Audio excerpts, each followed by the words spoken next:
It doesn't matter where you're from, what colour your skin is. The blues is a universal language. It speaks to everybody. It's a feeling. You either get it or you don't. But when you do get it, you're hooked. The harmonica, it's not an obsession. It's just an extension of me.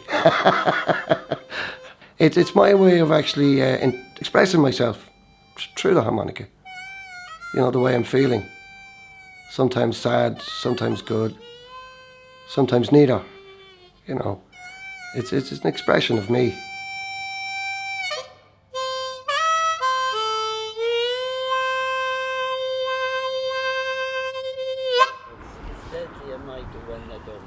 I grew up in Clusca Park in Navan. It was a little bit rough, but you know, it was just good people struggling along. My first drink was I was down a laneway, flagging a cider, and some guys from Clusca Park, and it was magic to me. I thought it was the start of something new, another great relationship. I had this warm feeling. I thought, this is the answer to all my problems, you know, and it became my crutch.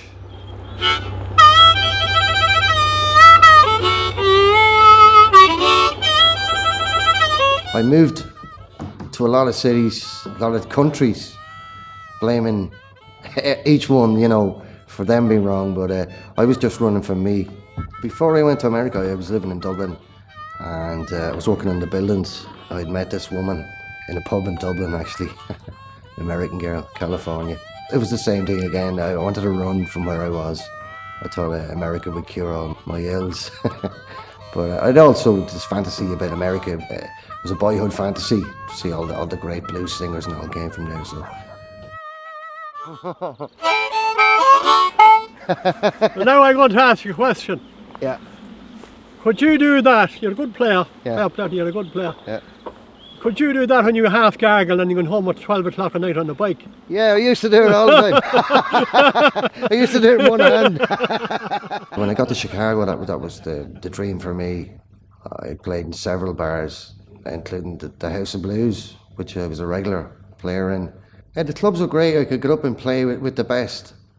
But unfortunately, a lot of drink took place, a lot of drinking, and you know, getting home late, and that lifestyle just took over then. It was the drink that counted. Music became secondary, you know. Well, I walked down to Chicago.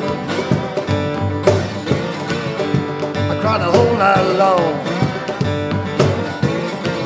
I walked down to Chicago. Yeah, I cried the whole night long. I was standing on the corner, yeah, doing nothing wrong. I was out one night in an Irish bar, and it was actually the All-Ireland football finals, and the fracas started, and the cops were called. I don't remember much, but I was thrown into the back of a paddy wagon, taken to the local county jail, and then the next morning transported to Cook County. When I first got to Cook County, we were thrown into there's called bullpens. Could be up to 50 people.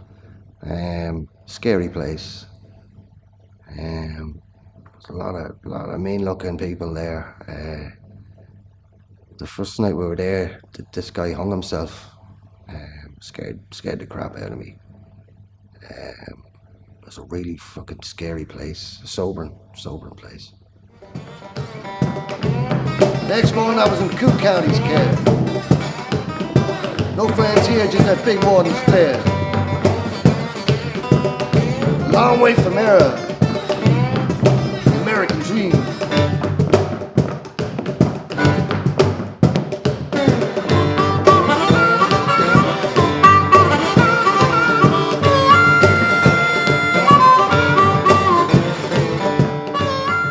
One-way ticket into Chicago. That's all they give you when you leave that place.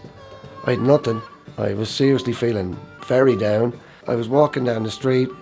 I came across this Salvation Army, like a van, chip van, whatever. They were handing out soup, food and stuff. I said to this guy, I'm feeling terrible. I'm just out of jail. I've got a serious drinking problem. I need help. So he said, get in the back. We arrived to a place called Haymarket a rehabilitation centre, and I was trying to get a shave, and I had this big black eye, and he says, now you want to fix yourself.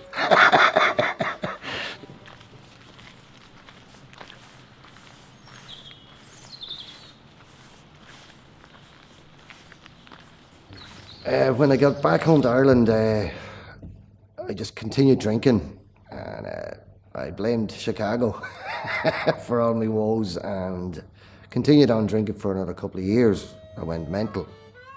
After my daughter died, like I spent 2 years trying to kill myself drinking. I had heart trouble. I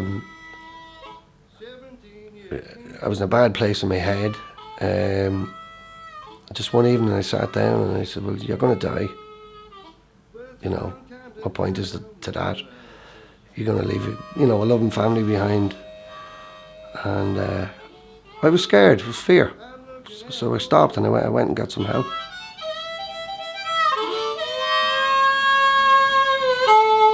In the morning and in the dead of night.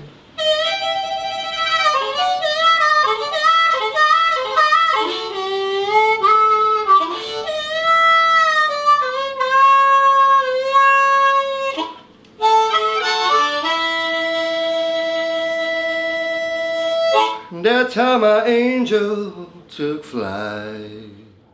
Things got really rough. People thought that I was a no-hoper. But I mean, if I can do it, anybody can do it. That's a fact. The music has saved my life. Only for the music now, I'd still be probably drinking. Wouldn't have much hope. It's brought hope into my life. Joy. It gets me out. It's my everything. Music is who I am. It's what I love, and it's a blessing. What keeps me right now is actually helping other people that's struggling. That's a major part in my sobriety, and my whole life is trying to help others. I've learned not to be selfish, to give a little, and when I give that little bit of help, I get loads back from that. That's what keeps me sober. 'Cause you got a good heart, baby. Lord, you did no wrong. Let those blues in. Let those blues in. Let those blues in. Let those blues in. Let those blues in. Let those blues in. And here we go. So come on. Let them heal you.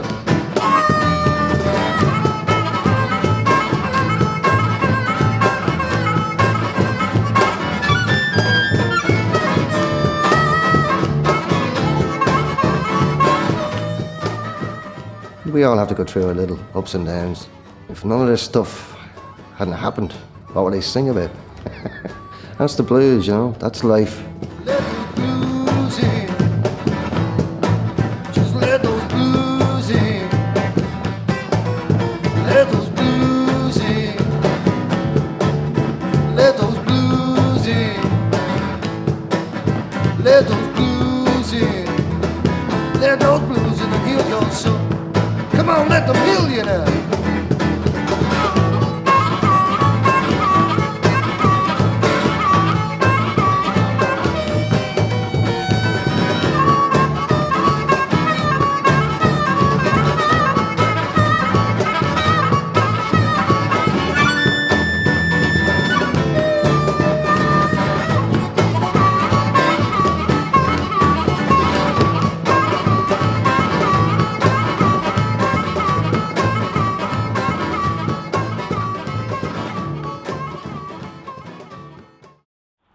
As Johnny Hooker says, the blues is a healer.